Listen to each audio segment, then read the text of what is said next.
geez, imagine if you just started the YouTube channel 2 years earlier or 5 years earlier. Like, my life would look quite different now, because it was just incredible. The second I launched it, I started learning so much more. My growth sped up. It opened up all these doors. And so I just think, yeah, I would just tell myself to get over myself and just start creating content and saying yes to things before I felt ready, and not be such a little, I'm not going to use the word on the live.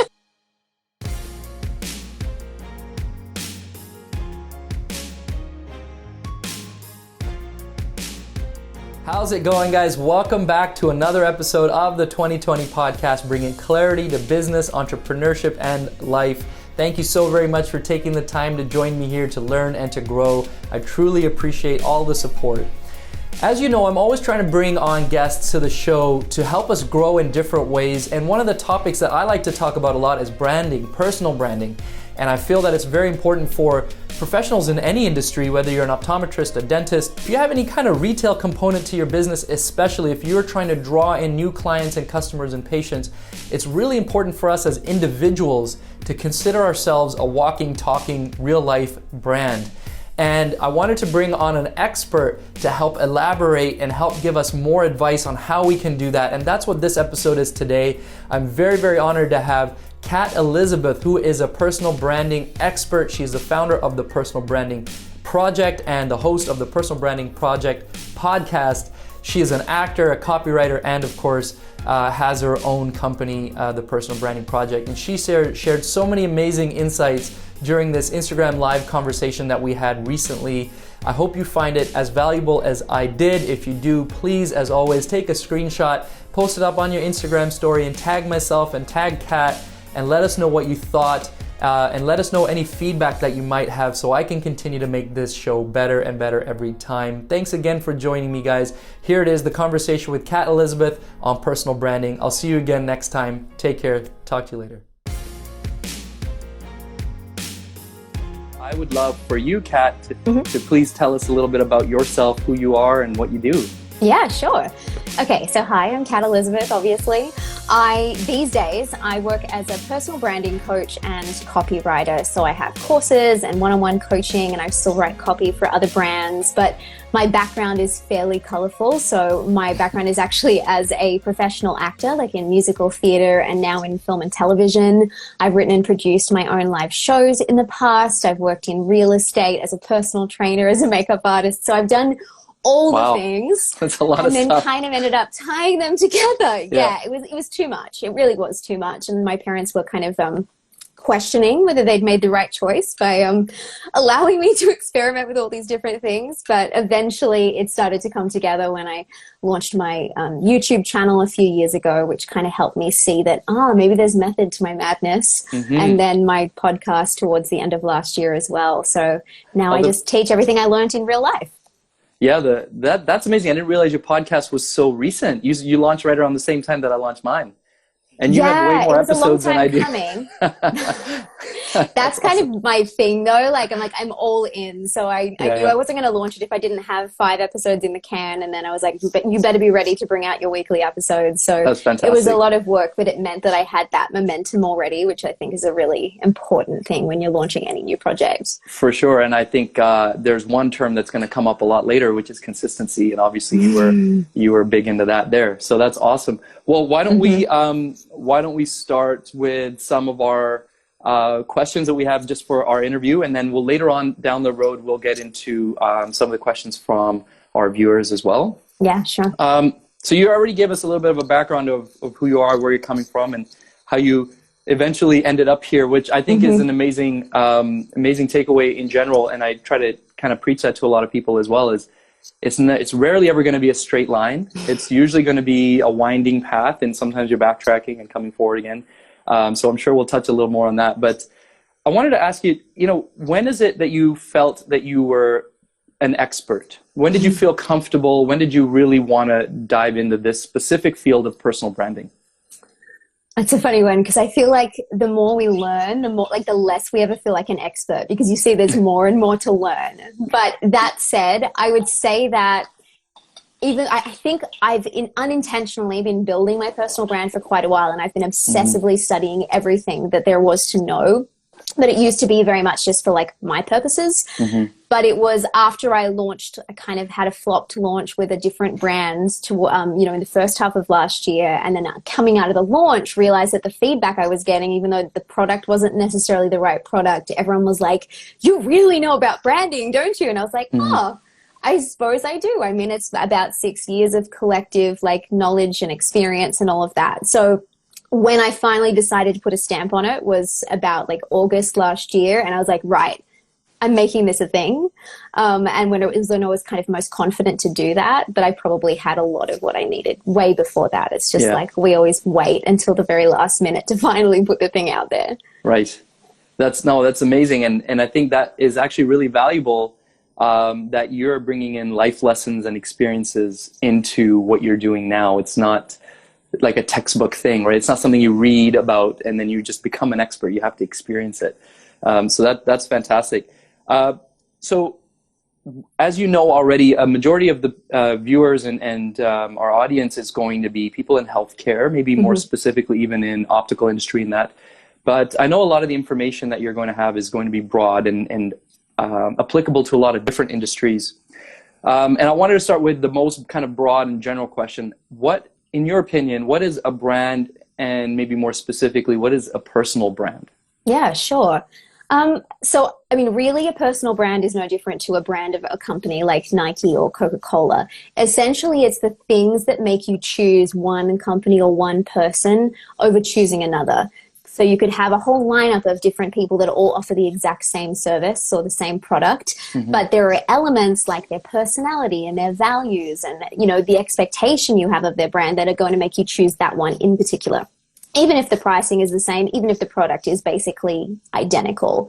I once heard that a brand is like a promise that you're making. So every like touch point kind of sets that expectation of what you're going to deliver on. Right. Yeah. I love that. An expectation. I did a lecture, I think you know this already, I did a lecture on this recently, and it was interesting to hear what the audience was giving me when I asked them, what is, in your opinion, give me some feedback, what do you think a brand is? And there were a lot of different opinions, but it's nice to hear from your perspective, from an expert's perspective of what we think a brand is. So to go a little more, to definitely go deeper into this, I know one thing that you preach is your 5 pillars of personal branding. And I'd love for you to take a few minutes to go through those, and we can maybe expand on some of them if we need to. Yeah, sure. Okay, so basically the way I see it is that they all sort of work together, but they kind of layer. So the first one is clarity. So it's really important to know who you are, what your offering is, but most importantly, who your audience is, like your ideal client or customer, because everything you should be doing should actually be about them, not about you, which is a kind of a bit of a reframe that often people have to make, because it feels like, oh, personal branding is about me. It's like, yes and no. It's how you make your audience feel. It's what you're going to deliver to them. So that's where the clarity piece comes in, so that then you have a map of what you need to do moving forward. Right. The next step is confidence. So confidence is about instilling confidence in them, in your ability to deliver on that promise. So I like what Donald Miller talks about in Building a Story Brand. He says that trust is built from 2 elements, empathy and authority. So your audience needs to understand that you understand their problems, that you understand their fears and their struggles, but that you're also credible, that you actually have the skills and the resources to actually help them solve that problem in particular. So that confidence piece is about how can we demonstrate that you understand your clients or your customers' needs and show them that you actually have the ability to solve their problems. And some of that is a mindset piece too, because it's also about confidence in yourself and believing that what you have is of value. So for some people, it's more about getting through, that through their head than actually have it. Like of course they have all the tools and the resources and the experience, but until you start owning that value, it's really difficult to sell anything to anybody. Absolutely. Next is communication. So how are you actually communicating all of these values and this, expert authority with your audience? And so it's every single touch point. So like people kind of usually think like, oh, a logo, maybe a nice headshot, but really it's every single touch point. So it's the tone of voice that you use in everything that you write. Like, it's from everything from how you write a personal email to promotional emails, social media posts, how your bios come across. It's about the colors that you use, the way you dress, whether it's in photos or in person. Like, it's making sure that everything across the board, every single piece of communication is actually consistent with what you're trying to get across, so that it's really clear. Because again, like, that knowing what to expect is what builds trust.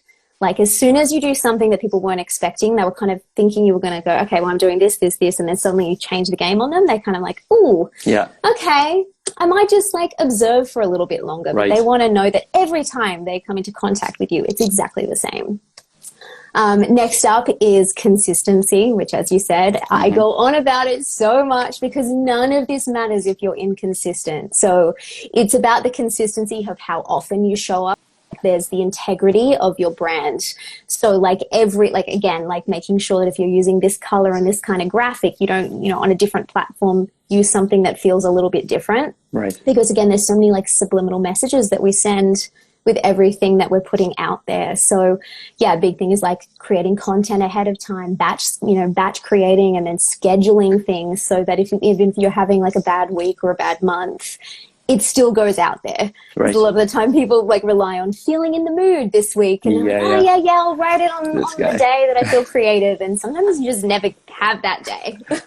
So that's why it's important to be consistent by like preparing and kind of, it's a bit nerdy and it can sound like a little bit boring because you're like, do I really want to spend a whole day a month creating content? But it pays off in the long run.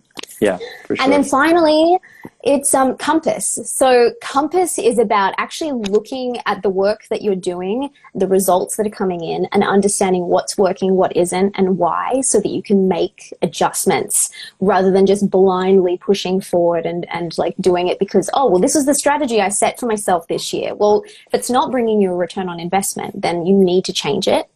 Sometimes it's just making tweaks. Sometimes it's ditching an entire platform or strategy because it's just not right for you or your audience isn't there. And then also building in, coaching or mentoring and accountability and other ways of having people be able to come in from the outside and sort of look at what you're doing objectively. Because sometimes when you're in it, it's a little bit harder to know if what you're doing is really hitting. Yeah. And same with like, client surveys, customer surveys. So reaching out to people that you've worked with, reaching out to your audience and going, hey, is what I'm delivering actually helping? Is there something else that you would like from me? Is there something I could do differently, do better?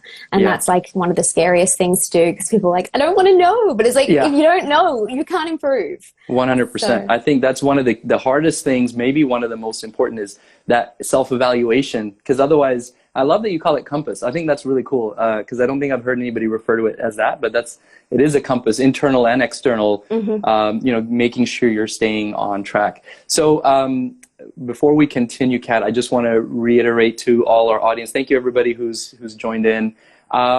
So Kat is a personal branding expert and she's giving us lots of amazing insights into right now the foundations of personal branding, but we're going to go a little deeper in a second. If you have any questions, there is a little question mark box on the bottom of your screen. Feel free to type it in there. And when we get a chance towards the end of the interview, we'll get around to answering some of those questions. And if you are somebody who is really trying to build a brand or wanting to build a personal brand, I hope you have a pen and a pad out right now because Kat's going through a lot of stuff and it's going to be extremely valuable. But Kat, if you don't mind just quickly reiterating those 5, I don't know if my hand's showing up all the way. Yes. So the first one is clarity.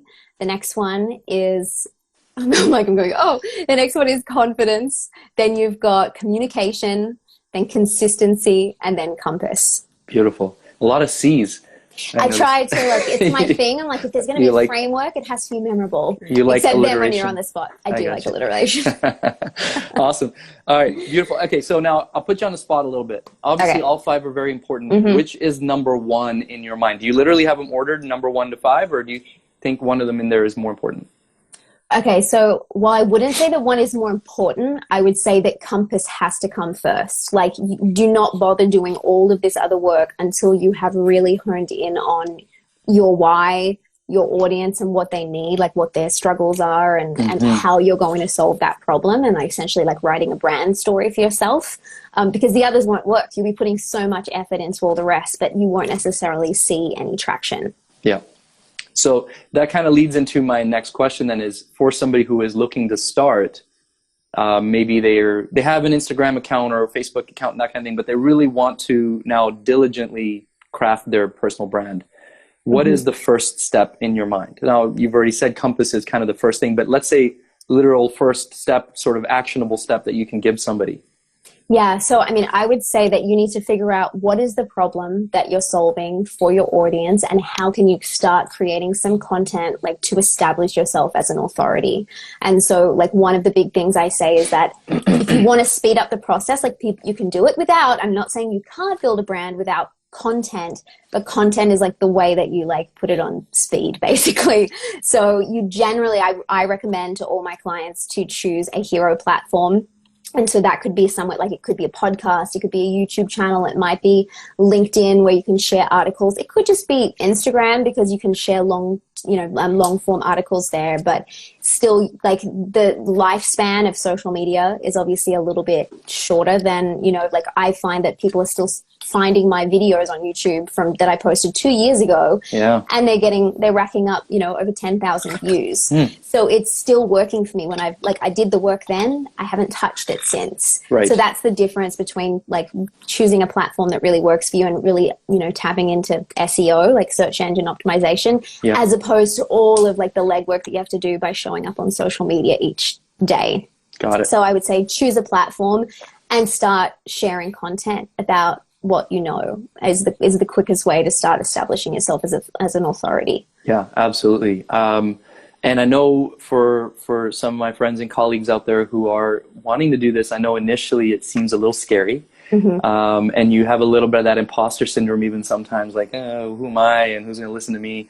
But as you start doing it and you start engaging with people, you find your own voice and you find what other people find valuable about what you're saying. And you kind of, like with your compass, you kind of find that that's your path and that's what you start, the direction you start heading. So yeah, I think exactly. That's great. Flipping it around, I can't speak, flipping it around and making it about helping that one person. Like when you make it about yourself and your ego, it's very easy to freak yourself out and be like, oh, who am I to be putting this thing up? And like the way I got over that fear, because I was terrified launching my YouTube channel and even my podcast, despite having been on YouTube so long, was just like, if I could create something that helps one person, like changes their life in some way, then it's worth it. So I just need to get over myself and do that. And eventually it starts to grow. That's awesome. I love that. And mentioning you mentioned your YouTube channel a couple of times here. I've watched a bunch of your videos. And one thing I love about what you do is obviously they're providing a lot of value. Every video has lots of value. They're also fairly short, which I love. I'm clearly my attention span is not very long. And then the other thing about them that I really did like is the little bit of the tough love. And you even say that in your intro to your podcast, because not a lot of people are willing to just put, I'm going to be a little tough with you sometimes. So tell me where that kind of came from. And do you find that people generally appreciate that? Yeah, I mean, I think you attract, like this is a whole big part of branding as well, is that when you have an opinion and you become more when you're a bit more unfiltered and put what's real to you out into the world, you attract the right people and you repel the wrong people. So I'm sure there are people that find my channel and they're like, ooh, I don't want tough love. I want you to tell me I'm awesome and that I'm going to be rich and famous in the next 12 months. Right. And I'm like, cool, go find a different channel, because that's not what this one is about. I'm speaking from personal experience. I know that when I have had failures, that's when I've learned the most. When someone has told me like it really is, that's when I've learned the most. And when people sugarcoat things for me, it doesn't help me grow. So it's out of love that I'm doing that, because I genuinely want to make sure that I help as many people as possible do what I've done, which is basically get paid to do the thing that they love, the things that they're best at, because I think that's a real gift. And it means you don't have to like live for the weekend, which is, no one should have to live that way, but a lot of people do. Absolutely. Absolutely. Yeah. I love that. And finding your own voice, it just reminded me of something. I was speaking with somebody I consider to be a mentor in optometry. For me, does a lot of speaking and he's built up his practice. He's doing very well. He's been practicing quite a lot longer than me, but look up to him. And I was chatting with him recently before I had my lecture. And I was like, how do you get this confidence? And like, how do you like know? And he's like, you just got to be yourself. So, you know, he's like, if you're kind of geeky, nerdy, like just go with it. Be that guy. If you make corny jokes or if you go on tangents, be that guy. If you're the tough love person, be the tough love person. But if you're doing it and you're genuine about it and you're authentic about it, you'll, like you said, attract the right people. And I clearly am the nerdy, geeky, make corny jokes guy. As my wife watched my video of the lecture, and she's like, "Oh my God, you're such a nerd." I was like, "Hey, you married me." Well, that's it. You attracted the right person. So. Yeah, exactly. Yeah, I don't know if she might have been questioning herself. So the next question I had was something that I found interesting about that you've talked about is a personal branding statement. Can you explain what that is and who needs one? Yeah, sure. So, I mean, a personal branding statement is essentially an elevator pitch. And so I find that while a lot of companies will do something like that, although a lot don't, a lot like to be really clever and have these taglines that make no sense, that just sound really like quirky. And you're like, okay, that sounds fun, but what do you do? Yeah, exactly. So essentially, a personal branding statement or just a branding statement in general for a company as well is like your absolute nutshell pitch of what you do. So it's like what you do and for who and the kind of results that you promise. Usually you can sum it up in a sentence, but it might be 2 or 3 sentences. Like there are different, like sometimes there are formulas that you can follow to do this. Like I don't think you have to follow a formula, but ideally you want someone to be able to read that tiny little snippet, or you introduce yourself and say this thing and the right people's ears prick up. They're like, oh, she's talking about me.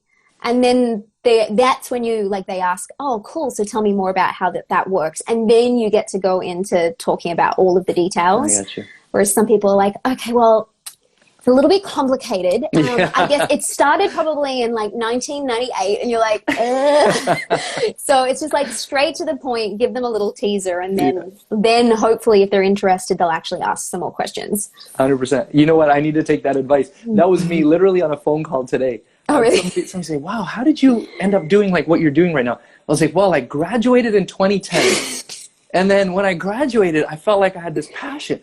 I need to take that advice. So who I was going to ask this anyway, but Mike Optics has asked, can we have an example? Would you have an example off the top of your head? Yeah, I mean, so my shortest version, because I found that because of character count on social media, sometimes you have to have like the very, very mini version, then you have the longer version. So like, for instance, on my Instagram, I help purpose-driven humans build profitable personal brands. And that kind of like, it's very simplified. Like I have the one that's a little bit more like, I help them how to show up in a bigger way, stand out in a crowded news feed and attract super fans that pay them to do what they love is like kind of the extended version. That sounds cool.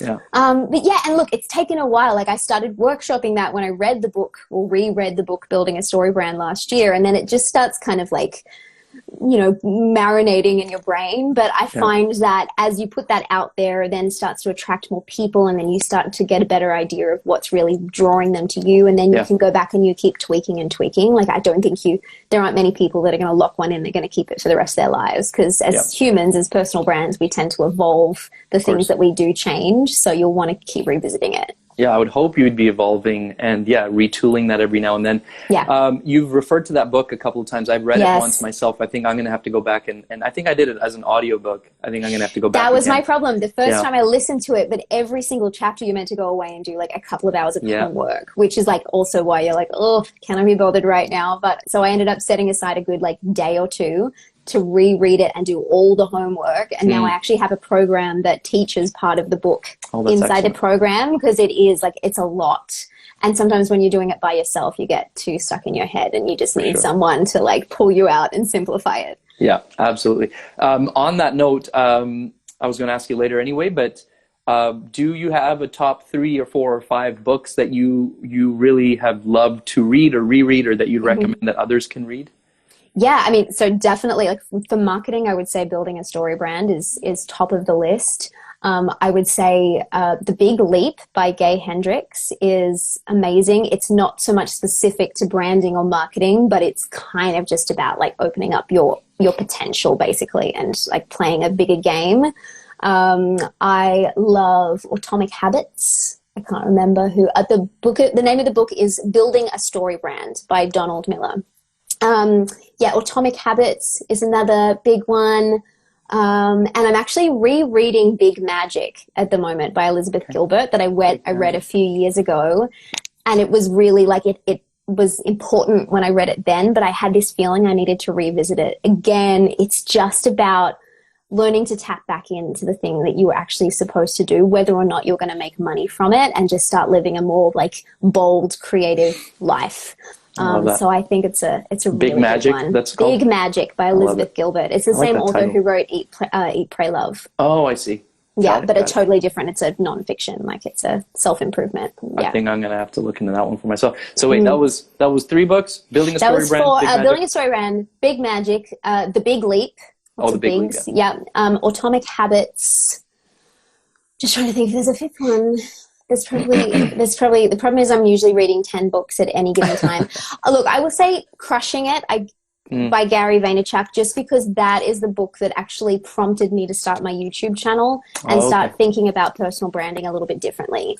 I don't like taking every single thing Gary Vaynerchuk says as gospel, because he's got very specific ideas, but he's one of those people. He's very opinionated. He's very real to him, like true to himself. And you either love him or you hate him. But I think a lot of what was in the book had merit about why we need to build our own personal brands no matter what we do, because otherwise everybody is replaceable. Like we're just 100%. Another number. So absolutely. Number 5.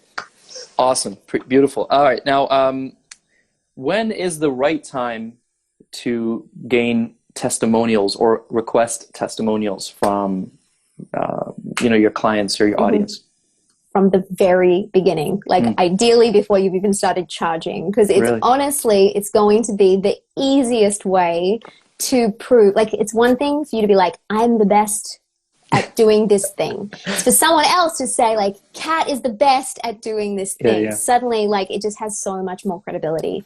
When I was building my copywriting business, like 5 years ago, and I had no idea what I was doing, like, the first thing I did was like, okay, who can I get some testimonials from? And like, I think I got paid clients to get them. I didn't have to like kind of go begging and be like, I'll do work for free for testimonials. But they're that important that I say to someone, if you can't find anyone to pay you, do some work, get the testimonial. You've also you might have a portfolio piece depending on what it is that you actually do, or you could create a case study out of it. Gotcha. And just suddenly authority, like just keeps going up. And that is the key. And if you can get video testimonials, even better. Well, that was going to be my next question. So what form of testimonials is best? So video? You want a mix of both, but really, if you think about it, if you get a video one, you can always transcribe it and you can use their words. Like with testimonials, they'll always get a written waiver from people to say that they're happy if you use their words and their image and their name and everything, because that can come back to bite you. But I personally love doing them through Zoom and recording them and asking people the right questions to get the right answers, because you want to make sure the testimonial isn't just like, yeah, Kat's awesome, but was like, I didn't know what I was doing before. When Kat came in, she helped me figure out this, and this. It was the best money I ever spent, and I'm already seeing this kind of a return on my investment. Like really meaty testimonials, and that's why sometimes it's easier to ask them a series of questions, and then you can just edit it all together, as opposed to going, hey, can you just like turn on a camera one day and talk about me for 5 minutes? Because most people will freak out, and they also get like the camera shyness as well. Whereas if they're talking to you on a Zoom, it's a lot less intimidating. And then that's a good idea. What would be the best way to feature the testimonials? Everywhere. Like, they should be part of your social media content. You can have a whole testimonials page on your website, but I really like having them scattered on every page of copy. Like on your homepage, there should be at least one testimonial, but maybe like a hero testimonial and then a few smaller ones on your about page. Anytime you can talk about something, what you do in your approach, if you have a testimonial that comes in and kind of like says, like confirms that that's what you do, then it's just like, it's like a double whammy. I gotcha. So testimonials are, that you can use them everywhere, and you can insert them in promo videos of, yourself. If you've got video snippets of people talking about you, if you've got a video that you've produced for your business, you can then splice in some of those snippets of like the best sentences that people say as well. Got it. That's beautiful. And what's up, Jay? I Vishal here had a question, but I think it's similar to what Lily just asked. But his question is, what's the best platform to get your testimonials on, Google or website? Vishal, clarify for me as we go if you don't feel like Kat has answered that. Another question that we had from my man Opto Turban. You'll find, Kat, as we go through this, and I'm going to read some more questions. Optometrists are very creative with, like, we like to use all sorts of eye-related puns with our names, and like I've seen, I don't know, all sorts of license plates on cars from optometrists that are just eye-related. Anyways, Opto Turban down in the US. He says, that's JD, by the way. He says, once you have a brand, how do you monetize it? What's the best way? Do you have a suggestion about how to go about monetizing? Yeah, I mean, it totally depends on your business model, because like if you already have a company and you can use your personal brand to literally just grow the company that you already have. Like, so that is the most like simple way. Other ways is like becoming a thought leader in your space. So like seeing if you can get paid speaking opportunities, collaborations with other brands. Maybe they want to like co-create something with you.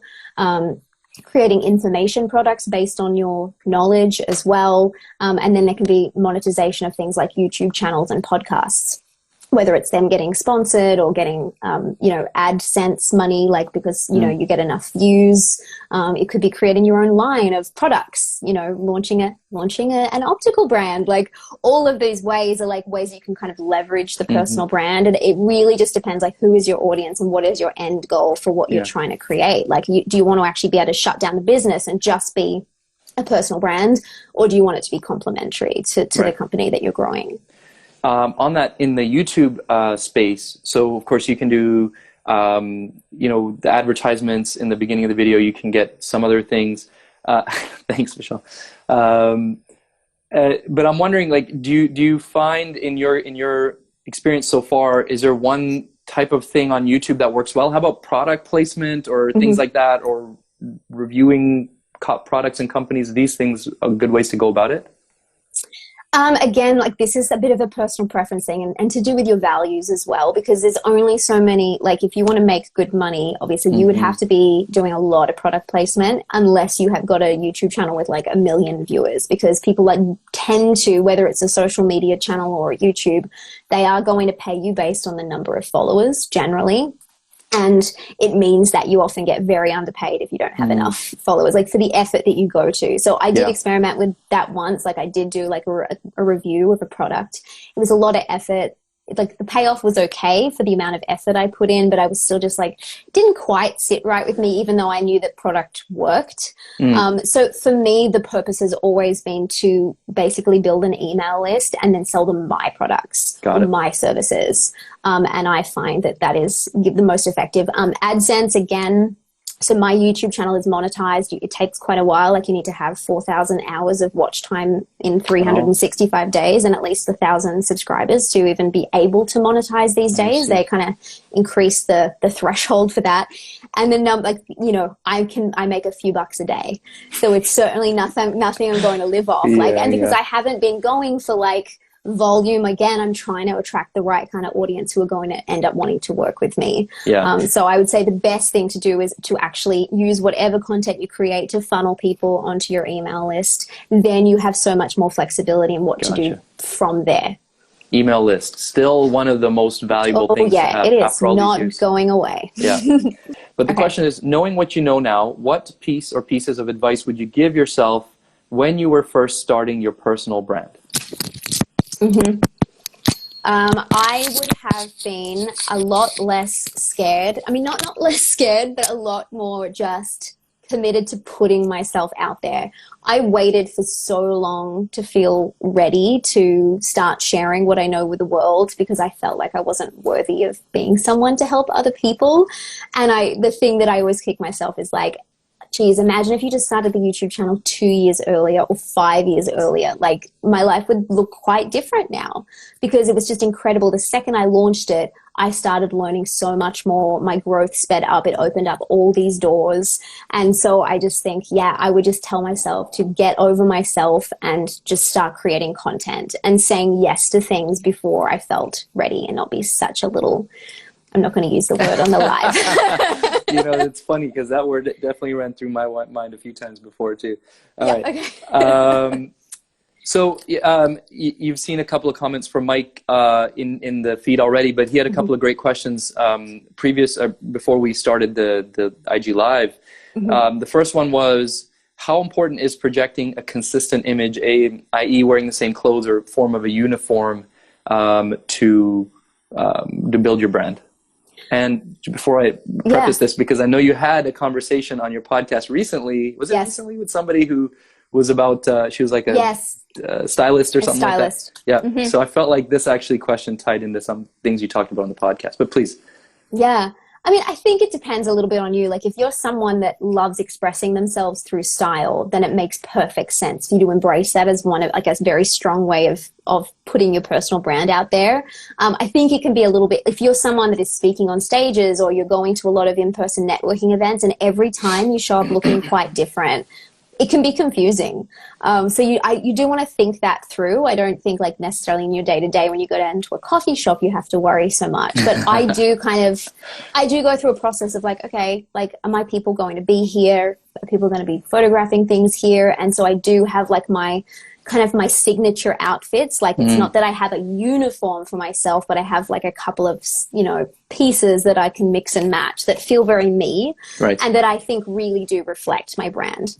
Yeah. So again, like, it's your choice, but I just feel like the more consistent and the more intentional we can be with every single element of our brand, it's all those little things that add up to be creating a powerful one. You can have a few pieces missing, but it's just like, why not do them all if you can, if you really want to go all in and speed up the process. For sure. And if I can mention my perspective on that. So this is pretty much what I'm wearing most of the time. And I think that's kind of become, most people know that. And it's not that I actually did it deliberately. This was just how I dressed to work, and then I would go to networking events afterwards. But there is something else that I did recently, and it was sort of by accident. But I have this the pin? Glasses shaped pin. Exactly. That's how I recognized you. Exactly. Like, do you remember? I was like, where do I know you from? And then I saw the glasses, and I was like, glasses. So there you go. Something that small, and suddenly I made a connection with your brand. And so I started doing that. Like, I wear it on my lapel when I wear my suit out to events and things. And that's exactly what's happened so many times. It's like, oh, the glasses guy, right? Yes. And then conversation starts, and so certain little things like that actually can be, you can call it a uniform if you want, but little things like that can be really helpful in building your brand and your recognition. So that's a good question, Mike. One more question here from Mike, which is better? Now, we talked a little bit about posting, and you talked about consistency. He's asking, what is better if you had to choose: low quality, high frequency, or low frequency, high quality? I would say if it's going to be consistent, I would be going low frequency, high quality. Like, just think about it. Like, low quality content is going to do absolutely nothing for you. Like, it could actually harm your brand. Whereas with the kind of putting it out slowly, but at least it's good quality, it'll take a lot longer to see the results. But at least when people, find it, they're going to get, like, an idea of who you are and the quality of your work and things like that. Yeah. But ideally, like, you want to, like, everyone has a different limit of how much time they have for content creation and all of that. And you want to pick something, the most you can possibly do in the least amount of time. Like, you want to go for as high quality as possible, and just go, okay, what is realistic for me that I'm going to be able to keep up? And it's just that kind of, like, 1% curve. Oh, that's the book I would have said is number 5, The Slight Edge. Oh, yeah. The Slight Edge has been such a game changer for me, because I really saw my own personal branding journey kind of aligned with what he talks about the 1% curve. So every day focusing on that 1% improvement, and eventually you see compound interest. Right. I saw that with my YouTube channel at about the, like, 18 to 20 month mark. I'd seen, like, in the analytics, it's going like this, and suddenly it went, woo! And it just, like, started to blow up. the growth was just so much higher. So that is kind of what you need to see. Like if you can do it every single week, that you're going to get to that curve a lot quicker. But it will happen eventually, even if you can't post that much content. Just make sure it's amazing when you post it. Yeah. I think the trouble, especially now as time goes on, is all we're doing is swipe or scroll. Yeah. And if you're putting out lots of low quality content, it's just going to constantly get scrolled past. Exactly. It's a waste of effort. You need something that's going to make somebody stop. And that might only be once every few days or whatever it might be, but it makes them stop. Yeah. One more question here, and then we're going to move over to wrapping up. From at Icing on the Cake, icing with EYE, sing on the cake. I love these. Yeah, so good. There's plenty of these. Trust me. If you go into a little bit into this optometry, optical world on social media, you'll find a million of them. So this one is not something that I've thought much about or that I know much about, but I was wondering if you have any opinions. Any thoughts on protecting your brand identity, sort of more from an intellectual property perspective? Yeah. And I mean, it kind of aligns with any sort of intellectual property where there are always going to be risks. Like if you put content out there into the world, there is going to be the risk that people rip it off. And so like there's kind of two sides to this. On one side, keep in mind that if you have a really strong personal brand and people really want to follow you for you, no one else can replicate that. So that is kind of if you want to really make sure that even if there's all these other products or services that are doing the same thing, because you're you and you have your personality and your unique spin on things, like they're still going to keep going to you just because therethe's a cheap copy out there. Like why would you want the cheap copy? I mean, some people do. They're not your people. Some things that you can do, like for instance, especially for, I find like as a coach, if you've got like a unique framework, something that's only yours, like a specific way, I mean, it might even be a service-based provider. It might even be your own, specific way of like assessing someone's eyes. If it's something different, like no one else does it exactly like you, then like literally trademarking your thing and the way you do it so that when you talk about it, you can have the little TM and be like, I have this approach, like this is what I do. I mean, I don't know the optical industry, so I've got to be really careful with what I'm saying here. But from a branding perspective, when people see that you've got a unique framework, they're kind of like, oh, and that helps them give them like an option of choosing you over somebody else. But I've seen some people with really strong personal brands and amazing products that have been completely ripped off online, like total copycats. And like there are some things that you can do, but obviously a legal battle often is going to like risk, taking you away from your bigger purpose. And so you've always got to make that choice of like, do I fight this and prove that I was here first? Or do I just trust that like it is a cheap copy and just keep doing my thing and trust that my audience is strong enough that I'll keep I'll keep seeing the results. So it's a tricky one, but I really make sure you're you. Yeah. Because no one else can be you. Yeah. You are you. That Dr. Seuss line, I'm trying to think of it, but I can't right now. Yes. No one's youer than you. You know what? And I think that's a tough choice to make, but you have to kind of just hope that because you are you and your quality of content is going to be better and higher, that you should just keep moving forward with that. And that other person who's trying to bite your style, for lack of a better term, is eventually going to fall off because they're not creating anything exactly authentic. Anyways, all right, last question, because Nicole's a classmate of mine from Boston here. What about, so Nicole's into academia more so what about for academic optometrists as a means of sharing publications, new research efforts, cutting edge treatments, technologies, things like that? Do you feel there's a space for that on social media? And do you have any like really quick tips on where to start? Yeah. So I guess the thing I would say is like, who is your audience? Because if it's not fellow academics, so they're not necessarily going to understand everything that's going on, then your purpose is going to be sharing this with excitement, but putting it in terms that, putting it in context and in terms that your audience is actually going to understand. So this thing just came out. I know that it's gibberish to you, but here's why it's important. Here's how it's going to affect your life. Because everything that we share on social media needs to be tapping in more on an emotional level. And like, how is this going to help change their life in some way? then it can become relevant. Like, there's no limit to the kind of content you can share as long as you're making sure it's digestible for your specific audience. Whereas obviously if your audience is fellow academics, then absolutely just share it as nerdy as you want, Right. you know, go on a rant about it, ask for like start discussions, like, you know, that's like a totally different thing. So it's just like, yeah, whether it's peers or consumers that is getting the information, and just always put yourself in their shoes. Like, why should they care? And how can you make sure they understand it and that it's relevant to their life, especially on an emotional level? Yeah, absolutely. I think there's plenty of space for that type of content, especially if it's directed to optometrists, you know, or whichever professionals in whichever field your academia is. But it can be made digestible, like you said, if put into the right context for the general public, right? If you want the general public to know that there's exciting new research happening, you got to frame it and word it.